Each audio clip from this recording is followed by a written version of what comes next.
Hello friends. आज के इस 23-24 के अंदर अभी मोस्ट ऑफ द टाइम लोगों का एक ही क्वेश्चन होता है कि मेरा एटीसी का कुछ कंपोनेंट बचा है। मैं अभी फॉर एग्ज़ाम्पल 50,000 इन्वेस्ट कर चुका हूँ। 1.5 लाख मेरे को मेरी लिमिट है, मेरे को वो इन्वेस्ट करना है, कहाँ पे करूँ? मेरे पास पीएफ है, पीएफ के अंदर अपना और पैसा डाल दूँ, वीपीएफ में इंक्रीज़ कर दूँ, पीपीएफ में डाल दूँ, एफडी खोल दूँ, या फिर मैं कोई म्यूचुअल फ़ंड ख़रीद लूँ। म्यूचुअल फ़ंड ख़रीद के मैं अभी कौन सा म्यूचुअल फ़ंड ख़रीदूँ, क्या क्या चीज़ें मेरे को देखनी चाहिए? तो मतलब जितना मेरा एक्सपीरियंस है, मैं 2013 से इन्वेस्ट कर रहा हूँ। ठीक है, मेरा जितना एक्सपीरियंस है मैं तो आपको एक ही चीज़ बोलूँगा, अगर आप म्यूचुअल फ़ंड में बिल्कुल नए हैं, ठीक है, तो आप कोई भी म्यूचुअल फ़ंड के अंदर जो मैं अभी कुछ टाइम में बताऊँगा आपको, कुछ टर्म्स आप देख सकते हैं और आप अपना म्यूचुअल फ़ंड सेलेक्ट कर सकते हैं जिसमें और अगर आपके पास पहले से आप इन्वेस्ट कर रहे हैं कि ईएलएसएस फंड में, ठीक है, ईएलएसएस फंड के अंदर अगर पहले से आप इन्वेस्ट कर रहे हैं तो आप उसी में आप कंटिन्यू करिए, उसी के अंदर आप एक मुश्त पैसा डाल दीजिए, या फिर आप वीकली आप एसआईपी स्टार्ट कर दीजिए। बेशक वो शेड्यूल नहीं होगी तो आप खुद से डाल सकते हैं, जब आपको मार्केट दिखे पूरे मार्च के अंदर ही तो आप डालते रहिए पैसा, क्योंकि अभी के मार्केट में वैसे ही मार्केट अपने आप को रिकवर कर रही है डाउनफॉल से। और हम ईएलएसएस ही क्यों कंसिडर कर रहे हैं? क्योंकि ईएलएसएस ही एक अकेला कंपोनेंट है जो अभी तक सबसे कम टाइम के अंदर अच्छा रिटर्न दे रहा है, क्योंकि 3 साल का लॉक इन है। सिर्फ 3 साल के लॉक इन में आपकी पहली जिस टाइम पे फॉर एग्जांपल जनवरी 2023 के अंदर आपने इन्वेस्ट करना स्टार्ट किया, आपने एक लमसम पैसा डाल दिया, 1 लाख रुपए डाल दिया एक फंड में, वो 1 लाख रुपया 3 साल के बाद दैट इज़ जनवरी 2026 के बाद फ्री हो जाएगा। दैट इज़ उसको आप रिडीम कर सकते हो, बट अगर आप रिडीम करोगे तो उसके अंदर जो आपका टैक्स इम्प्लीकेशन है वो एज़ पर योर स्लैब वो इम्प्लीमेंट हो जाएगा, ठीक है, बट आपका एग्ज़िट लोड नहीं लगेगा, ठीक है। प्लस आप उसको, क्योंकि ये 3 साल का लॉक इन जो ईएलएसएस फंड का फंडा है वो 3 साल का लॉक कर देता है आपका पैसा, वो आपका 3 साल के बाद रिलीज़ होता है। अगर आप यही कंपेयर करेंगे पीपीएफ से या एफडी से, जिसको आप एटीसी में क्लेम कर सकते हैं, तो पीपीएफ का 15 साल है, ठीक है, एफडी का आप 5 साल है मिनिमम, अगर आपका टैक्स सेविंग एफडी है जिसको आप क्लेम कर सकते हैं इसमें, ठीक है। तो मैं आपको ये दिखाता हूँ, बस छोटा सा वीडियो बनाना था कि ईएलएसएस के अंदर हम ये कैसे क्या क्या चीज़ें देख सकते हैं। तो अगर आप फॉर एग्जांपल, मैंने एग्जांपल लिया अभी ग्रो के अंदर, कोई सी भी ऐप में देख सकते हैं आपने अपने म्यूचुअल फंड्स खोलने हैं एग्जांपल के लिए जो भी आपका फेवरेट फंड है, अब कोई भी आप ऐसा ले सकते हैं, मैं कोई रिकमेंडेशन नहीं है, मेरा कुछ भी रिकमेंडेशन नहीं है, सिर्फ आपकी एजुकेशन के लिए मैं ये वीडियो बना रहा हूँ, छोटा सा वीडियो।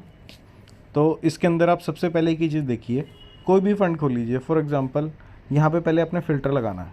फ़िल्टर में आप क्या लगाएंगे, यहाँ पे इक्विटी में जाके अपने ईएलएसएस लगाना है, ईएलएसएस को अप्लाई कर दिया। यहाँ पे आप 5 इयर्स देख लीजिए, 3 इयर्स देख लीजिए, एज़ पर योर मतलब जैसा आपका जितना लंबा वो है आपका वेटिंग पीरियड, आप दे सकते हैं, टाइम दे सकते हैं। एग्जाम्पल के लिए 3 साल ही लेना, तो 3 साल के लिए एग्जाम्पल के लिए अभी ये दिख रहे हैं मेरे को।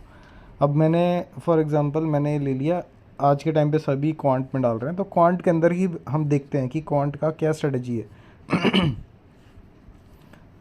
तो क्वांट के अंदर अगर हम जाके देखते हैं तो क्वांट 26% एनर्जी में डालता है, 17% फाइनेंशियल में डालता है, मेटल में 16% डालता है। अब ये वाली रेशियोज़ जो मैं आपको बोल रहा था, कुछ रेशियोज़ आपको देखनी होती हैं, अगर आप रेशियोज़ वो देख लेंगे तो आपको थोड़ा सा आइडिया हो जाता है कि दूसरे फ़ंड से हम ये फ़ंड को कैसे कंपेयर कर सकते हैं, हम क्यों लें इसको। मेन ये चीज़ है।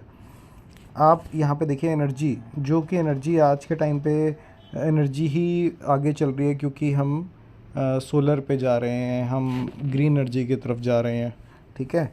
आप इसका अल्फ़ा देखिए, अल्फ़ा का 12% है, बीटा है 1%। अल्फ़ा बीटा का मतलब क्या होता है आप यहाँ से देख सकते हैं। अल्फ़ा का मतलब जितना ज़्यादा उसने अपनी कैटेगरी से आउट परफॉर्म किया है, ठीक है। और बीटा का मतलब क्या होता है? बीटा का मतलब होता है वो कितना वॉलेटाइल है, ठीक है। और अल्फ़ा अगर एक से ज़्यादा है तो बहुत ज़्यादा अच्छा है। अगर अपनी बेंचमार्क को वो बीट कर रहा है तो बहुत ही अच्छा है, ठीक है। बीटा उसमें ऑपोजिट, अगर वो एक से कम है तो वो ज़्यादा अच्छा है, जो कि इस केस के अंदर, जो कि इस केस में 1.3 है, 1.03 है, ठीक है। तो ये ठीक है, थोड़ा रिस्की होता है, बट क्योंकि इसका सेक्टर्स अच्छे हैं। अब हम इसकी थोड़ी सी होल्डिंग देख लेते हैं। होल्डिंग अगर आप देखना चाहें, ज़्यादा हम डीप में नहीं जाएंगे, सिर्फ यहाँ पे आप अभी आप यहाँ पे सेक्टर लगाएंगे तो आप देखेंगे रिलायंस है, अदानी पावर है, गेल है इसके पास, एनर्जी के ही। और फाइनेंशियल में देखेंगे जियो फाइनेंशियल है, ठीक है। अभी हेल्थ केयर में अरे ये और औरबिंदो फार्मा है, ठीक है, ब्रिटानिया है इसके पास। तो इस तरह से आप अपने आप को शॉर्टलिस्ट कर सकते हैं। फॉर एग्जांपल अब हम दूसरे में जाते हैं।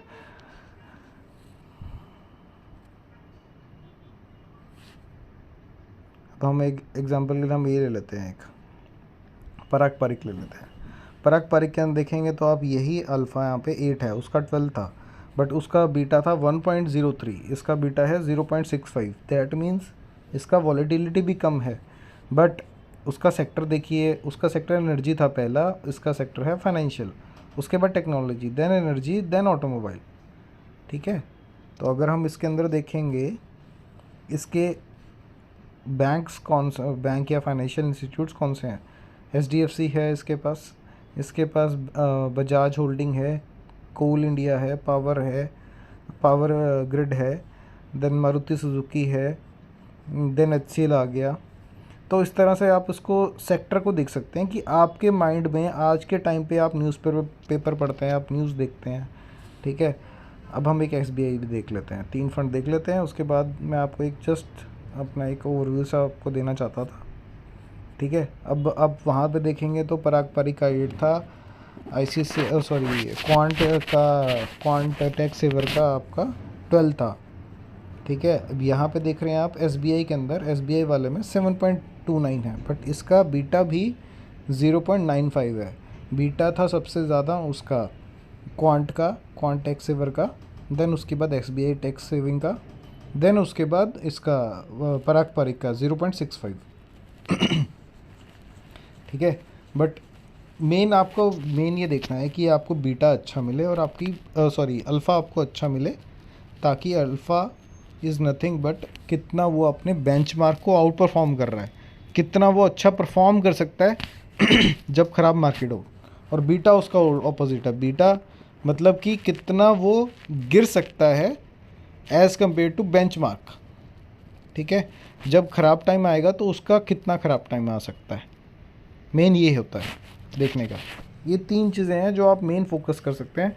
और उसके बाद आप अगर आप और देखना चाहें तो आप एग्ज़िट लोड देख सकते हैं। एग्ज़िट लोड पराग पारिक का 0.72 है, ठीक है। SBI का देखें तो 0.96 है, और यही क्वांट का देखें तो 0.76 है, ठीक है। तो ये छोटी छोटी चीज़ें हैं जो आप थोड़ा सा शॉर्टलिस्ट करते टाइम अपने आप को देख सकते हैं, ठीक है। मैंने आपको बस ये थोड़ा ओवरव्यू देना था, ठीक है। Thank you so much